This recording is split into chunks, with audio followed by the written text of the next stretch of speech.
Welcome into Candlestick Chronicles, a 49ers podcast on the Blue Wire Podcast Network. I'm Kyle Madson. I write about the 49ers over at NinersWire.com, part of the USA Today Sports Media Group. He's Chris Biderman, and we're going to talk about the 49ers 53-man roster. But before we do that, Chris, talk to us about the official uniform of Candlestick Chronicles. I'm recording a podcast, and obviously I am wearing an article of clothing from Lamb Chops. And you can bet that it's the mesh shorts. It's up hovering around 100 degrees today in Sacramento. So we are in the lab, in the home studio, in the super comfortable, super high quality, super stylish Lamb Chops mesh shorts. Go to sglambchops.com. Use promo code Candlestick20 to get 20% off your order. Follow them on X, formerly Twitter, and Instagram at sglambchops. Just a super stylish brand, Minnesota-based brand, and we love the guys there. Make high-quality clothing. Make stuff for kids. All their adult stuff is unisex, hoodies, sweatpants, cargo pants. Yeah. We have a mechanic's jacket, Yep. Letterman jackets, hats, pendants, wallets, all of that great stuff. Check it out over at sglambchops.com and save 20% with promo code Candlestick20. We're also sponsored by Prize Picks. Prize Picks, America's #1 daily fantasy sports app with over 5 million active members. Kyle, what's daily fantasy? Well, let me tell you. All you do, you pick more or less on 2 to 6 player stat projections, and then you watch the winnings roll in. It's that easy. And right now with the NFL season just around the corner, all of September, you can add Bears quarterback Caleb Williams. You pick more than 1 passing yard, and that squares a W for you. So take advantage of that right now at Prize Picks. Chris and I are going to start doing Prize Picks each and every week with the 49ers game here and maybe some other NFL stuff, but it's more than NFL. It's WNBA, it's MLB, it's women's basketball, it's professional baseball, it's also whatever sport you can think of. They've got it for you at Prize Picks. So download the Prize Picks app today and use code Candlestick and get $50 instantly when you play $5. That's code Candlestick on Prize Picks to get $50 instantly when you play $5. You don't even have to win to get that $50 bonus. It's guaranteed. Prize Picks, run your game. All right, let's talk about the 49ers 53-man roster. Recording this Tuesday afternoon, Niners initial 53-man roster is out. Any just general takeaways? Any major surprises? Anything for you, Chris? Yeah, I think a big one, Elijah Mitchell not going to play this season, went on injured reserve. I think it's a hamstring injury. It's a tough break, man. Like he's somebody who I think I've said it on this podcast before. When he's fully healthy and rolling, he is a top 10 running back just from a pure talent perspective, I think, in the league. Just his physicality and speed, it's kind of a rare combination, but he's had a lot of knee injuries and has just been a hard guy for the Niners to rely on from a durability perspective. So him going on season-ending injured reserve, this is somebody who I thought was going to be the Niners' #2 running back behind Christian McCaffrey, which obviously could that the #2 back could be a potentially important part of this offense with McCaffrey's potential health concerns dealing with a calf injury now. So that's a big one. 2 tight ends, George Kittle and Jake Tonges. A surprise, not necessarily a surprise given the lack of talent at tight end, but a surprise given that we've seen Kyle Shanahan keep 4 tight ends pretty much every year since he's been head coach. And that'll probably change.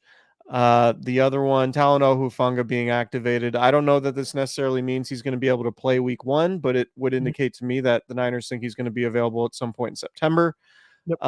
Other than that, nothing too crazy. Some names, some interesting names that got released, or some interesting players that got released, but nothing too surprising on that front. What stood out to you? Yeah, I thought 7 wide receivers with Ronnie Bell in there with Chris Conley was kind of interesting and just kind of shows A, the uncertainty around Ricky Pearsall's shoulder injury, and B, uncertainty around Brandon Aiyuk. I think they wanted to make sure they had an extra wide receiver there. But you brought up the tight ends. I'm glad that they only kept 2 because, and to be clear, I think they're probably going to get 1 or 2 on the practice squad and elevate one or two guys on game days.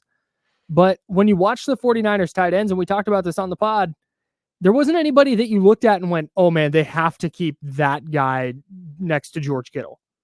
like Jake Tonjes, it was probably just their best tight end alongside Kittle in camp. So they're going to rock with that. And then they'll elevate players or sign someone at some point during the year and fill out the roster there. But I was pretty surprised that they only kept two. Ambry Thomas is the other one that stood out. I didn't think there was any chance that he was going to stay with the 49ers. And he may not play. Nick Wagner from ESPN, our favorite cast member, noted this on Twitter. The Niners could just put Thomas and Feliciano on IR now, and they don't have to designate them for a return. They can just kind of decide if they're going to come back or not at some point during the year. And there's a good chance that Thomas just doesn't wind up playing for San Francisco. But they can put him on IR, and if they're thin at corner and they've already brought somebody up from the practice squad, or they don't like who they have on the practice squad, then Ambry Thomas is a player they know they can plug in and at least play special teams. So I was definitely surprised he was not among the players listed as a release. Yeah, it feels like to me, Samuel Womack and Rocky Sin both did not make the team. I think one or both of those guys could both get back to the practice squad and then be potentially a game day elevation, right? So Yeah. I think, so with a lot of these cuts and guys, they plan on trying to get to the practice squad. There's an agreement sort of already in place, right? Like a kind of a handshake agreement with guys they release. Say, all right, we'll release you, but there's a pretty good chance we'll need you week 1 because of injury situation X. Mm-hmm. Right. And that situation might be Ambry Thomas for right now. So yeah, I'm with you. I was surprised. But to me, it doesn't necessarily mean that Samuel Womack or Rocky Sin won't actually be playing games for the 49ers this year, because they might just be needed for depth roles. And Kyle Shanahan says it all the time, like the first 53 is one of like 153s that you have throughout the season. So this is just the first one, but that's one of the things you mentioned a few different things there too, but that's one of the things that I think will change. I would imagine one of these guys that they cut will be back at cornerback. Yeah, I think so too. Jalen Graham let go. That was a little bit of a surprise to me. I thought for sure Curtis Robinson would be the player that they let go and hope to sneak through and get to the practice squad, but now it seems that Graham is going to be that player. That was a small surprise to me, but not stunning. Honestly, the biggest surprise is that Braden Willis got let go.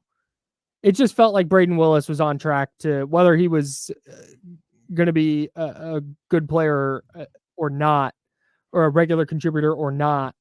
It just felt like he was in line to be the draft pick from last year's class that they kept around, and then they didn't.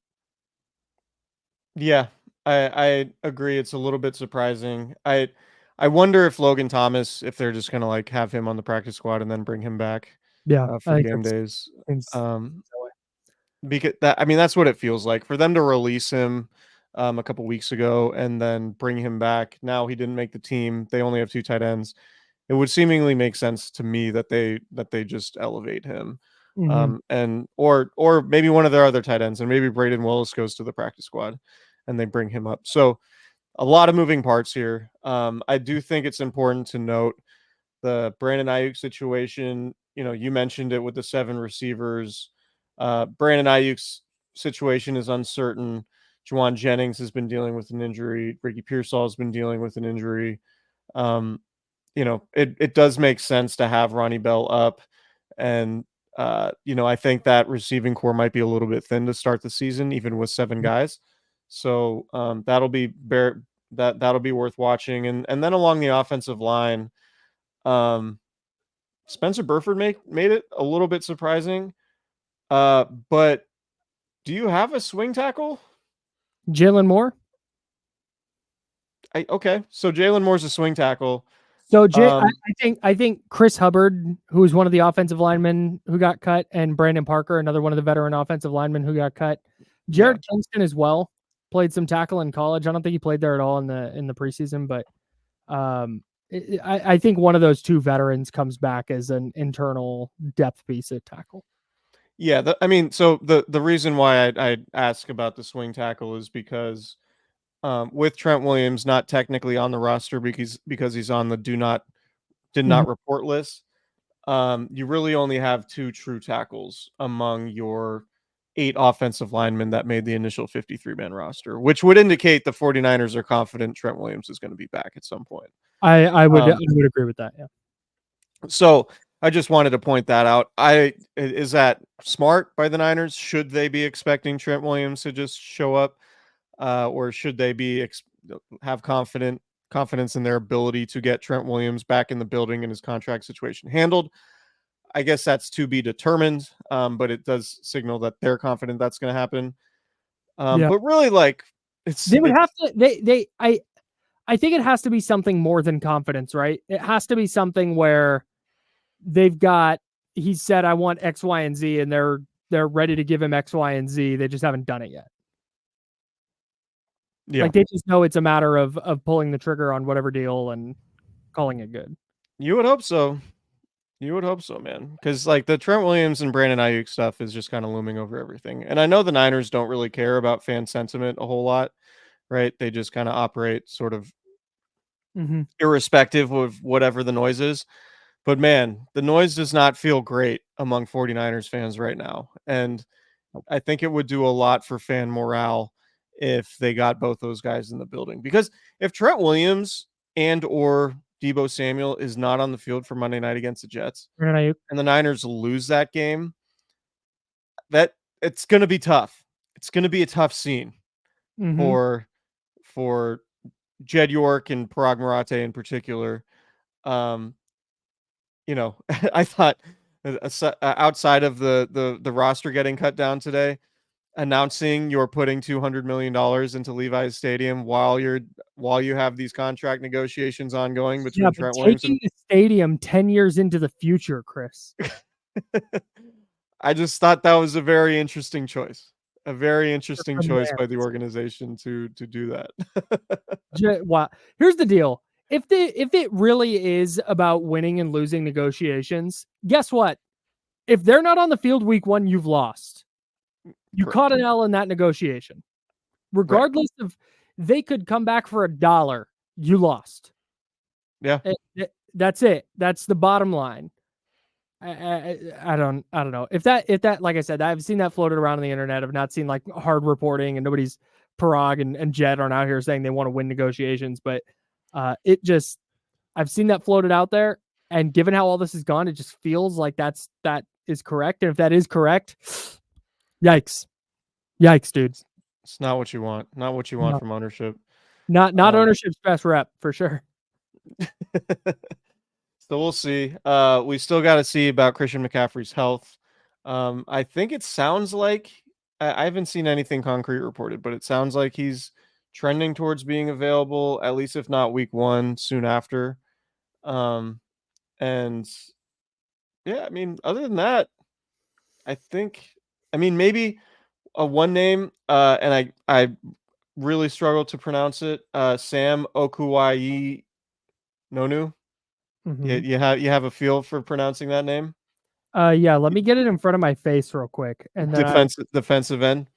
Yes, Sammy O. We'll call him Sammy O. A little bit of a surprise. Oh, Aquanu. Okay. Aquanu. That's easy work. Great. That's great. Sam Aquanu. I apologize for stepping all over that.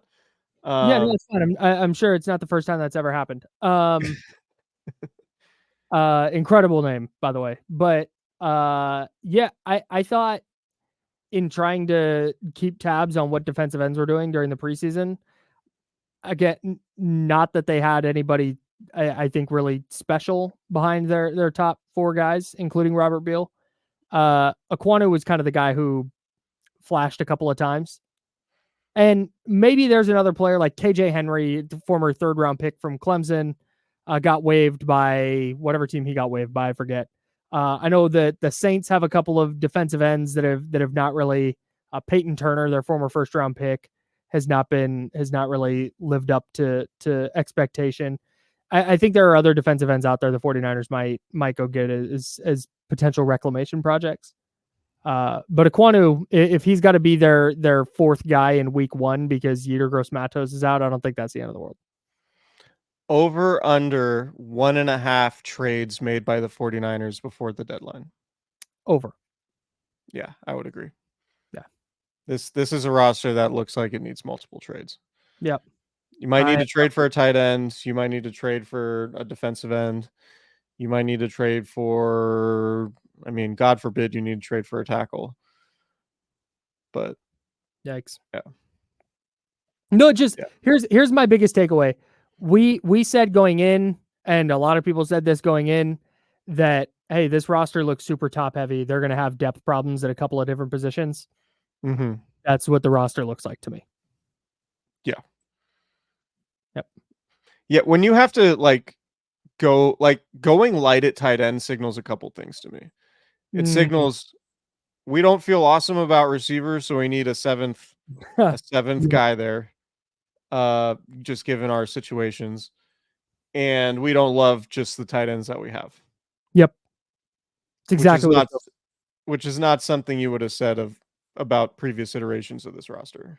Nope. So yikes. Interesting times. Anyway. That's all I've got for now. I wish I had deeper analysis, but I think it just kind of went largely like we expected outside of the couple that you mentioned. Yeah, hot 15. And we'll have a little bit more. I'm sure they're going to be before week 1, there's going to be other roster moves. But for now, I mean, there's no real surprises in the starting lineup, right? Like the 2 deep feels pretty intact. That flip card. Yeah. No surprises in the first 2 layers of that flip card. No, not at all. So, all right. Well, we will talk to you guys later. Subscribe to our YouTube channel at Candlestick Chronicles Podcast. 5-star reviews wherever you listen to your podcasts in audio form. On YouTube, subscribe, like buttons, notification bells. Leave us some comments. If you love our takes, tell us why. If you hate our takes, tell us why. Don't do that. My ego's fragile. Let us know and be part of the discussion. Follow us on Twitter at CandleCron. No stick, no ickles. If you know, you know. And we will talk to you guys later on. Enjoy.